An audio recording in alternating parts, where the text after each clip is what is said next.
स्वागत है सभी का D triple S B previous year question practice की एक और वीडियो में। इस वीडियो में हम करने वाले हैं हिंदी लैंग्वेज एंड कॉम्प्रिहेंशन के क्वेश्चन को सोल्व। और ये जो एग्जाम कंडक्ट हुआ था ये अप्रैल 2021 में कंडक्ट हुआ था। इस एग्जाम के हमने पहले जनरल अवेयरनेस के क्वेश्चंस को इसके पहली वीडियो में कर चुके हैं हम। चलिए इसमें करते हैं हम हिंदी। दिए गए शब्द का संधि विच्छेद करना है। हमें संधि बतानी है किसकी? संहिता की। तो संहिता की संधि क्या होती है? सही सम होता है और मैं पे हलंत होता है प्लस हिता, ये होगा। तो सम प्लस हिता कितना क्या हो जाएगा? संहिता। तो ऑप्शन नंबर ए ठीक होगा। देखो इसमें आ का मात्रा छुटी हुई है, ये तो मिसप्रिंट है सिर्फ। ऑप्शन सिर्फ हमारा यही है जिसमें मैं के साथ हलंत दिया हुआ है, तो इसमें मैं के साथ हलंत होता है ना। नेक्स्ट क्वेश्चन है, दिए गए शब्द किस प्रकार का समास है? तो समास किस में बताना है हमें? मृग नयन में। मृग नयन में कौन सा समास है? तो मृग नयन में कौन सा समास होता है?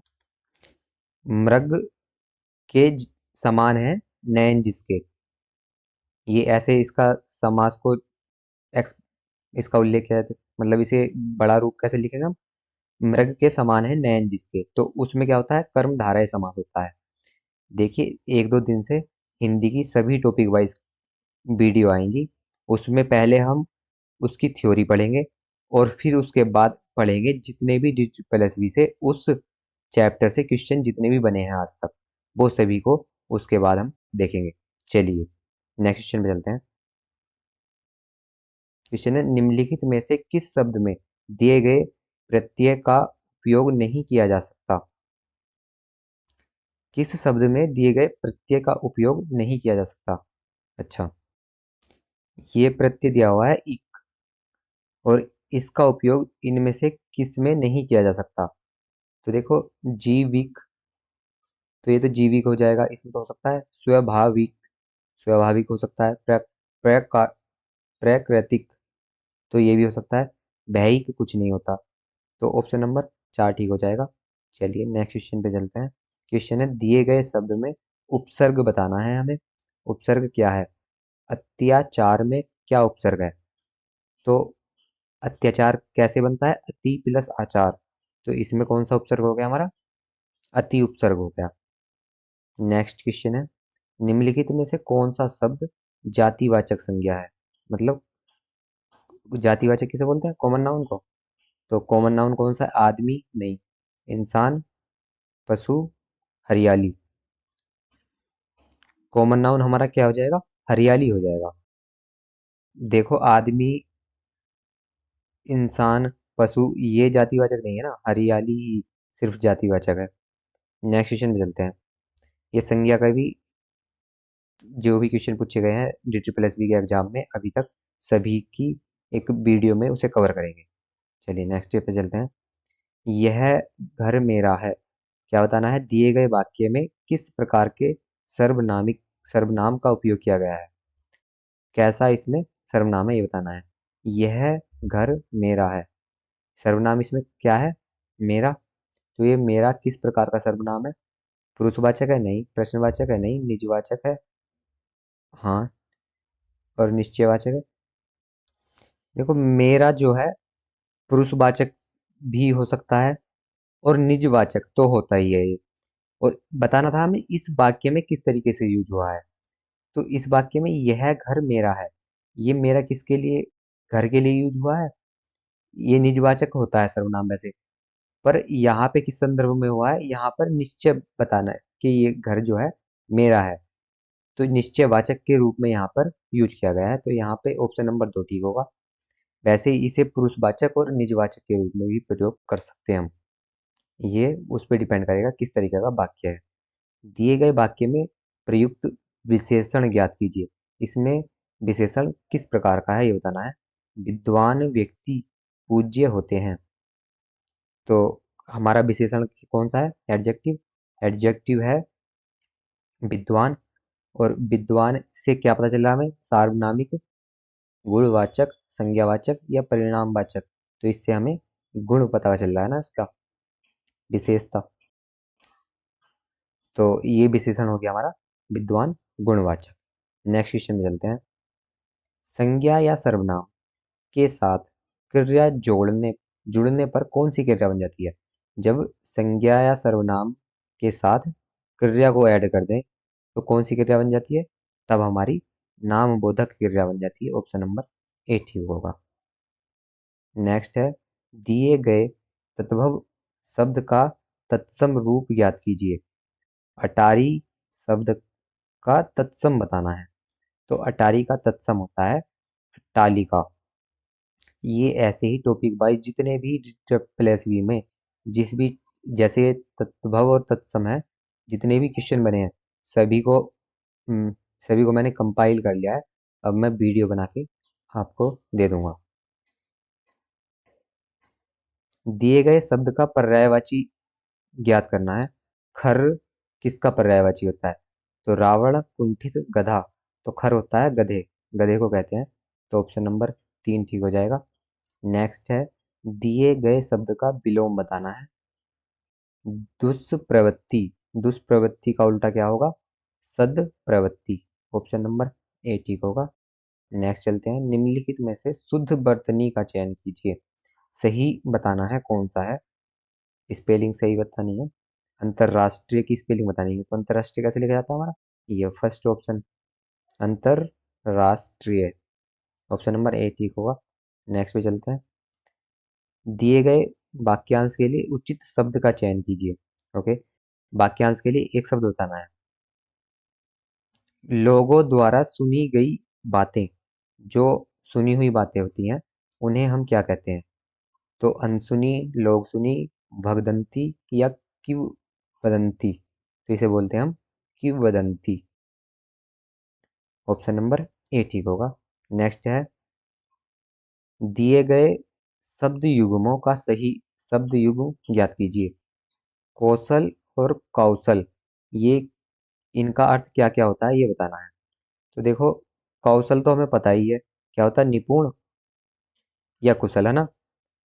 तो और ये जो पहला वाला कौशल है इसका क्या अर्थ होता है? इसका अर्थ होता है अयोध्या का प्रदेश, जहाँ अयोध्या के प्रदेश को कौशल कहा जाता था या कहा जाता है। तो ऑप्शन नंबर 4 ठीक होगा। दिए गए वाक्य में रिक्त स्थान की पूर्ति करनी है। कछुआ धीमी चाल होने के रिक्त स्थान भी खरगोश से आगे निकल गया। धीमी चाल होने के कारण नहीं, आधार नहीं, पीछे नहीं, के बावजूद भी, है ना? ऑप्शन नंबर 2 ठीक होगा। नेक्स्ट क्वेश्चन पे चलते हैं। नेक्स्ट है, दिए गए शब्द युग्मों में से कौन सा शब्द युग्म सही नहीं है?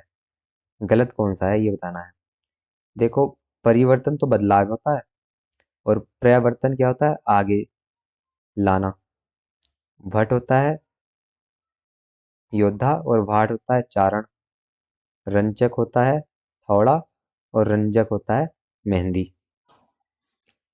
10 तो अंक है, ये तो ठीक है। दंश जो होता है वो इक नहीं होता है। दंश का मतलब होता है मलिन या गंदा। तो ये हमारा युग्म गलत हो जाएगा। ऑप्शन नंबर ए ही हमारा आंसर होगा। नेक्स्ट क्वेश्चन पे चलते हैं। दिए गए वाक्य में रिक्त स्थान की पूर्ति करनी है। सभी बच्चे अपने अपने में आए। तो कर्म में आए, कर्म में आए, क्रम बताना है। तो क्रम की सही वर्तनी कौन सी होती है? क्रम ऐसे लिखा जाता है ना। ऑप्शन नंबर ए ठीक होगा। बच, क्या था? सभी बच्चे अपने अपने क्रम में आए। तो क्रम की ये सही स्पेलिंग होती है। नेक्स्ट क्वेश्चन है, निम्नलिखित में से दिए गए शब्द को जोड़ने पर स्त्रीलिंग बन जाता है, ज्ञात करें कौन सा शब्द जोड़ने पर स्त्रीलिंग बन जाता है। दिए गए शब्द को जोड़ने पर स्त्रीलिंग बन जाएगा, कौन सा शब्द है? अच्छा, मादा। खरगोश में मैं मादा जोड़ दूं तो वो स्त्रीलिंग हो जाएगा। चूहे में मादा नहीं। देखो, अध्यापक का स्त्रीलिंग तो अध्यापिका होता है। धोबन धोबी का धोबिन और चूहे का होता है चूहिया। तो मादा जोड़ने पे मादा खरगोश का स्त्रीलिंग, खरगोश का स्त्रीलिंग मादा खरगोश होता है। तो ऑप्शन नंबर ए ठीक हो जाएगा। स्त्रीलिंग बताना था, मादा जोड़ने से किसका हो जाएगा? नेक्स्ट क्वेश्चन है, दिए गए शब्द का उचित बहुवचन बताना है हमें। बहुवचन क्या होगा, मेज का प्लूरल क्या होगा? तो मेज का प्लूरल होता है मेजें, और ये ऑप्शन नंबर 3 वाला होगा, इस पे हमारी बिंदी भी लगती है। नेक्स्ट क्वेश्चन पे चलते हैं। निम्नलिखित में से अशुद्ध वाक्य का चयन करना है, गलत बताना है। वह शहर से फल लाकर बेचता है, ये तो ठीक है। उन्होंने इस बात पर आपत्ति की है, ये भी ठीक है। गत रविवार की कौन सी तारीख थी, ये भी ठीक है। जहां तक हमारा विचार तो यही है, जहां तक थोड़ी होगा, जहां तक हमारा विचार तो यही है, इसी में गलती लग रही है जहां तक। तो ऑप्शन नंबर 4 ठीक होगा, इसकी जगह और कोई वर्ड होना चाहिए था, तब तो सही होता। ये 20 क्वेश्चन हो गए, ये 20-20 करके 2 पार्ट में दिया होता है। हम नेक्स्ट 20 क्वेश्चन करते हैं। निम्नलिखित में से पूर्ण भूतकाल का उदाहरण बताना है। वो भूतकाल पास्ट जो हो चुका है पूरा, मतलब पास्ट परफेक्ट का बताना है हमें। राम ने फल खाया, रमा जा चुकी थी। देखो पूर्ण भूतकाल क्या होता है, वही होता है ना पास्ट परफेक्ट, तो यही हो जाएगा, रमा जा चुकी थी। ऑप्शन नंबर बी ठीक हो जाएगा। चलिए, और ऑप्शन क्या है, दादाजी फल खा रहे थे, ये नहीं होगा। आकांक्षा विद्यालय जा चुकी होगी, ये भी नहीं होगा। नेक्स्ट क्वेश्चन है, निम्नलिखित में से अन्य पुरुष का उदाहरण बताना है। अन्य पुरुष, अन्य पुरुष कौन सा होता है, मैंने नहीं होता है, हम नहीं होता है, तुम नहीं होता है, उसने ही अन्य में आता है। ये भी पुरुष की हम डेडिकेटेड वीडियो में देखेंगे। निम्नलिखित में से अन्य पुरुष का उदाहरण, अच्छा ये तो हमने भी किया है। क्वेश्चन है, दिए गए वाक्य का पक्ष ज्ञात करें। पक्ष बताना है, गर्मी चली गई है, तो गर्मी जो है अब कंप्लीट हो चुकी है, तो वो क्या हो जाएगा, पूर्ण पक्ष हो जाएगा। ऑप्शन नंबर 2 ठीक होगा। नेक्स्ट देखते हैं, निम्नलिखित में से कौन सामर्थ्य सूचक वृत्ति का उदाहरण है। सामर्थ्य सूचक वृत्ति का, मेरी दादी से अब चला नहीं जाता। सामर्थ्य क्या होता है हमारा, शक्ति वाला होता है ना। सामर्थ्य का मतलब है शक्ति, पावर है ना। तो अब जो है दादी में सामर्थ्य नहीं रहा कि वो चल सके। ऑप्शन नंबर ये ही ठीक होगा। शायद वाला तो हमारा संभावना वाला होगा, शायद से है ना, तुम कभी पास नहीं होगे। अच्छा, तो यही है सामर्थ्य वाला भी, मेरी दादी से अब चला नहीं जाता। क्वेश्चन है, दिए गए वाक्य का वाच्य ज्ञात करना है। देव द्वारा मोटर साइकिल चलाई जाती है, तो देव द्वारा मोटरसाइकिल चलाई जाती है, तो इसमें किस प्रकार का वाच्य है, कर्मवाच्य है, भाववाच्य है, कर्तवाच्य है, करिति भाववाच्य है। इसमें भाववाच्य है, ये वाच्य वाली क्लास में अच्छे से पढ़ेंगे।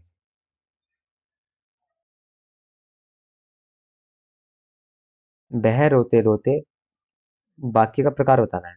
वह रोते रोते अपनी बात बता रही थी, तो कैसा वाक्य हो गया, सरल वाक्य हो गया। ऑप्शन नंबर 1 ठीक हो गया। नेक्स्ट, निम्नलिखित में प्रश्न में दिए गए 4 वाक्यों में विकल्पों में से उस विकल्प का चयन कीजिए जो मुहावरे का सही अर्थ है। इस मुहावरे का अर्थ बताना है, अगर मगर करना। अगर मगर करने का क्या अर्थ होता है, बहाने बनाना। ऑप्शन नंबर 2 ठीक होगा। नेक्स्ट क्वेश्चन है, दिए गए 4 विकल्पों में से मुहावरे का सही अर्थ बताना है। जूतम पैजार करना। जूतम पैजार करने का अर्थ होता है किसी वस्तु की बहुतायत मात्रा। जब बहुत मात्रा में कोई वस्तु होती है उसे जूतम पैजार करना कहते हैं। ऑप्शन नंबर 4 ठीक होगा। ये भी जितने भी डी ट्रिपल एस बी में अभी तक के मुहावरे पूछे गए हैं, सभी को एक वीडियो में कवर करेंगे। नेक्स्ट है, दिए गए शब्दों के समूह के लिए उचित लोकोक्ति का चयन कीजिए। घाट घाट का पानी पीना, इसका क्या अर्थ होगा, नहीं इसके लिए कौन सी लोकोक्ति का यूज किया जाता है, तो विविध अनुभव प्राप्त किए होना, इसका अर्थ, हाँ अर्थ बताना है, घाट घाट का पानी पीना। घाट घाट का पानी पीना मतलब अलग अलग अनुभव होना। ऑप्शन नंबर ए ठीक हो जाएगा। नेक्स्ट है, दिए गए ब्राह्म चिन्ह के प्रकार की पहचान कीजिए। ये जो ब्राह्म चिन्ह है इसे क्या कहा जाता है? तो इसे हम कहते हैं हंस पद। ऑप्शन नंबर 3 ठीक होगा। नेक्स्ट है, दिए गए वाक्य में किस प्रकार के ब्राह्म चिन्ह का उपयोग किया गया है उसकी पहचान करनी है। सत्य बोलना सबसे बड़ा धर्म है। सत्य बोलना सबसे बड़ा धर्म है। ये जो चिन्ह है इन्हें क्या कहते हैं? डबल इन्वर्टेड कोमास को इन्हें कहते हैं हम अवतरण चिन्ह। ऑप्शन नंबर 4 ठीक हो जाएगा।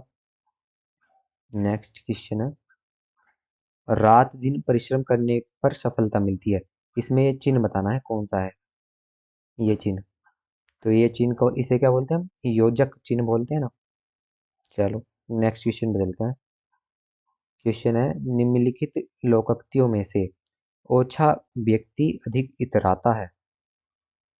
यह भाव किस लोकोक्ति का हो सकता है? इसका अर्थ बताना है। ओछा व्यक्ति अधिक इतराता है तो इसे क्या बोलते हैं? अध जल गगरी छलकत जाए। आधी भरी हुई गगरी जो होती है वही छलकती है, तो ओछा व्यक्ति ही अधिक इतराता है। ऑप्शन नंबर ए ठीक होगा। नेक्स्ट क्वेश्चन में चलते हैं। दिए गए शब्दों के समूह का सही अर्थ बताना है। आपू न जावे सासुरे औरन को सीख देत। कि अपने को कुछ ना आवे, ससुरे औरन को सीख देत। दूसरे को सिखाते हैं ससुरे।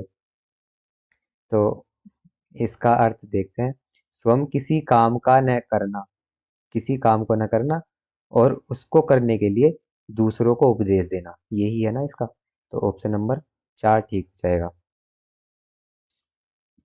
फिर है, मुहावरे का अर्थ बताना है। परवाह न करना, परवाह न करना, तो इसे इसका मुहावरा क्या होता है? कान पर जूं न रेंगना को ही परवाह न करना कहते हैं। ऑप्शन नंबर 4 ठीक हो जाएगा। फिर है हमारा है पैरा 96 से 200 तक 5 क्वेश्चन है ये पैरा के। इसे पैरा को पढ़ लीजिए और इसके फिर क्वेश्चन यहाँ पर है, इसे क्वेश्चन खुद से करना है। चलो, अगर इस वीडियो से आपको कुछ वैल्यू मिली हो तो लाइक कर देना। आपके साथ का कोई डिजिटल एसबी की तैयारी कर रहा हो तो उसके साथ शेयर कर देना। हमारे साथ जुड़ने के लिए सब्सक्राइब करें। धन्यवाद। जय हिंद, जय भारत। इसके ऑप्शन और देख लो। पहला, सॉरी क्वेश्चन देख लो। मुन्ना भाई की गांधीगिरी की तुलना किससे की गई है? नेक्स्ट क्वेश्चन है, मंदिर मस्जिद गुरुद्वारों में बढ़ती भीड़ के बावजूद लोगों को आस्थाहीन कहा गया है क्योंकि लोगों ने गांधी जी को इस रूप में समझा है कि उनका निम्नलिखित में से किन लोगों पर व्यंग्य किया गया है? उपयुक्त गद्यांश का शीर्षक ज्ञात कीजिए।